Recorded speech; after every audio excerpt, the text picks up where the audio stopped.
샬롬, 성경 속 여인들의 신앙과 삶 1권 믿음의 여인들의 낭독을 오늘부터 시작하겠습니다. 하갈 첫 번째 시간입니다.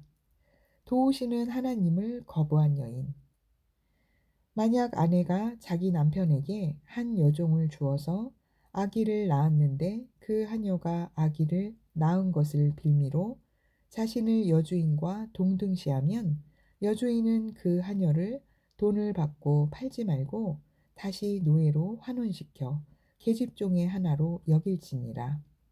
함무라비 법전 중에서 하갈은 터벅터벅 거친 길을 따라 걸었다. 발걸음을 옮길 때마다 발과 발목이 벗겨져 매우 아팠고 긴 치맛자락은 닳아서 찢겨졌다. 긴 여행으로 기진맥진한 심장은 빠르게 뛰었다.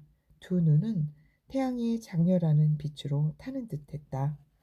그녀가 날마다 걷고 있는 광야에는 거할 곳이 없었다. 낮에는 가공할 열기가 모래로부터 뿌옇게 일었고 질풍이 일어나면 입과 코로 먼지가 날아들었다. 그리고 밤에는 기온이 뚝 떨어져서 몹시 추웠다. 하갈은 위험을 무릅쓰고 자기 고향인 애굽으로 가는 중이었다. 그녀는 25년 전 아브라함의 아내 사라가 자기를 종으로 사서 가나안으로 데려가려 했던 그곳으로 돌아가고 싶었다. 하갈은 걸으며 지나간 세월을 회상해 보았다. 행복한 시절이었다. 비록 여종이었지만 그녀는 유복한 생활을 누렸다. 그래서 이렇게 생각했다. 하나님과 특별한 언약을 맺은 아브라함과 사라와 함께 사는 특권을 누렸지. 그들의 모범적인 삶을 통해 그녀는 살아계신 하나님과 교제했다. 그러나 과거에 행복했던 기억에도 불구하고 지금 하갈의 마음속에는 아무런 감사도 일어나지 않았고 오히려 그런 것과는 거리가 멀어져 있었다. 그녀는 자기가 푸대접을 받았으며 심지어 모욕을 당했다고까지 생각하며 비통해했다. 이상한 방법으로 하갈은 아브라함 가정에 있었던 좋지 않은 상황 때문에 고통을 받았다. 아브라함이 유브라데스와 티그리스 강 사이에 있는 땅에서 가나안으로 옮겨갈 때 하나님께서 그에게 아들을 약속하셨다. 그 아들을 통해 아브라함이 큰 민족의 아비가 되리라고 말씀하셨다. 그러나 수년이 지나도 아들은 태어나지 않았다. 사라는 걱정이 되어 자기 대신 두 번째 아내인 첩에게서 약속받은 아들이 태어나리라는 생각을 갖게 되었다. 그 당시 법률로 얼마든지 가능한 일이었다. 그렇게 해서 태어난 아이도 법적으로는 첫 번째 아내의 아이로 간주되어 법적인 상속자가 되었다. 그 일을 위해 사라는 식솔 중에서 눈여겨보던 하갈을 생각했다. 결국 하갈은 아브라함의 두 번째 부인이 되었고 얼마 안 되어 아브라함에게 임신했습니다. 라는 기쁜 소식을 전했다. 아브라함은 아들이 없었기 때문에 하갈이 임신하기 전에는 자기 집안일을 맡아 관리하던 엘리에셀을 자신의 법적 상속자로 생각하고 있었다. 그러나 이제는 하나님께서 하갈을 통해 그에게 약속하신 아들을 주셨다고 생각했다. 아브라함은 사라의 아들이 자신의 상속자가 되기를 기대했지만 그때까지 하나님은 상속자의 어머니가 누구인지 언급하지 않으셨다. 결국 그는 하나님께서 응답해 주실 것을 바라며 13년 동안이나 기다렸다. 얼마 지나지 않아 사라의 해결책이 순전히 인간적인 것이었다는 사실이 분명해졌다. 사라는 하갈을 통한 하나님의 축복을 간구한 적이 없으며 그렇게 되지도 않았다. 사라는 조급했다.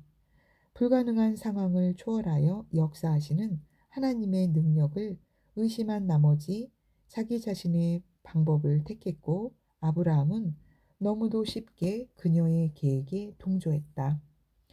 하나님의 평안이 그 가정을 떠난 것이 전혀 이상하지 않았다. 그 당시 자녀가 없는 여인은 모든 사람으로부터 멸시를 받았다.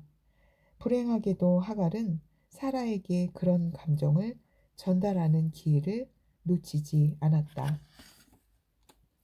지금도 그렇지만 한 여자가 다른 여자에게 느끼는 감정처럼 묘하면서도 분명하게 전달되는 것은 별로 없을 것이다. 사라는 하갈의 말없는 영향력에 차츰 반응을 보였다. 그녀 역시 자신의 무기를 알고 있었고 그것을 어떻게 사용하는지도 알고 있었다.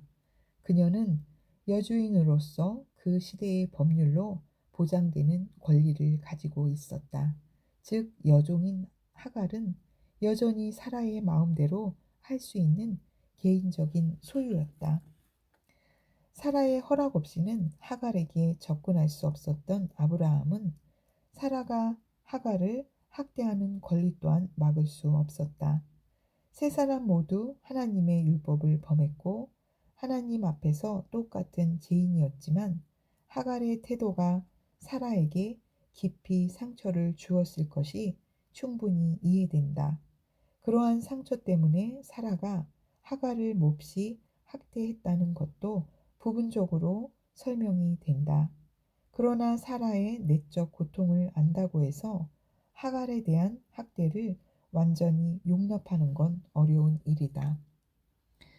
사라의 학대에 지친 하갈은 결국 참을성을 잃고 말았다. 그녀는 허락도 받지 않고 광야로 도망쳤다. 이 일을 보면 그녀는 자기 이름처럼 행동했다. 즉, 하갈은 문자 그대로 도망이라는 뜻이었다. 자기 자신과 아직 태어나지 않은 아기가 죽을지 모른다는 사실을 잘 알면서도 그녀는 장막을 살그머니 빠져나왔다. 그녀는 먹을 것이 없다는 것도 결코 자기 고향에 도착하지 못한다는 사실도 알았다. 자신의 아기가 햇빛도 보지 못하리라는 사실도 알고 있었다. 그러나 그녀는 무엇이든 시도해 보아야 했다. 하갈은 본능적으로 애굽을 향해 남쪽으로 걸어갔다. 멀리 걸어갈수록 그녀의 위험도 더욱더 커져만 갔다. 그녀는 보호 지역을 벗어나 끝없이 황량한 광야로 나섰다. 몇 킬로미터를 가도 사람 한 명, 짐승 한 마리 볼 수 없었다. 그녀를 도울 수 있는 사람이 아무도 없었다. 시내 반도의 북동쪽에서 하갈은 술로 가는 길목에 있는 사막의 어느 샘물에 이르렀다. 그 오아시스는 청량함과 휴식을 주었지만 그녀의 내적 피로를 채우지는 못했다. 안정과 호의로부터 분리된 채 그녀는 자기를 구원해 주실 수 있는 아브라함의 하나님께 뼈저린 아픔으로 울부짖었다. 그런 그녀를 하나님께서는 그냥 내버려 두지 않으셨다. 시내 반도의 거친 사막에서 천천히 움직이고 있는 한 점과 같은 그녀의 모습은 그분의 시야를 벗어나지 못했다. 오늘날에도 온 인류에게 그러하시듯 하나님은 하갈에게서 눈을 떼지 않으셨다. 하갈아, 하나님은 그녀의 이름을 부르며 큰 소리로 말씀하셨다. 하나님은 그녀가 누구인지 분명하게 알고 계셨다. 또한 사례의 여종이라는 말을 덧붙이셨다. 그분이 보시는 틀 안에 그녀를 놓으신 것이다. 하나님의 눈에 그녀는 여전히 사례의 여종이었다. 그런 상황에서 하갈을 나무라실 수 있었지만 하나님은 책망으로 대화를 시작하는 대신 이렇게 물으셨다. 내가 어디서 왔으며 어디로 가느냐? 이 말은 하갈에게 자기의 마음을 열고 이야기할 수 있도록 여유를 주는 비무장 접근이었다. 예수 그리스도께서 이 땅에 계실 때 죄 많은 여인들에게 다가가 그들의 마음을 구원하실 때 쓰신 것과 같은 방법이었다. 예수 그리스도께서 친히 여호와의 천사의 인격 안에서 그녀를 찾아오신 것이다. 그것은 성육신 하시기 전 주 예수께서 구약에 나타나신 기록 중 하나다. 내가 어디서 왔으며 어디로 가느냐 라는 질문은 삶의 큰 그림을 점검하게 한다. 당신이 지나온 과거와 나아가고 있는 미래를 생각해 보라. 이 두 영역에 대해 하나님과의 관계에서 무엇을 발견하는가? 도우시는 하나님을 거부한 여인 하갈. 할렐루야. 하나님의 지혜는 내 영과 혼과 육체에 충만합니다. 건강도 치유도 나의 것입니다. 예수님의 이름으로 축복합니다. 아멘.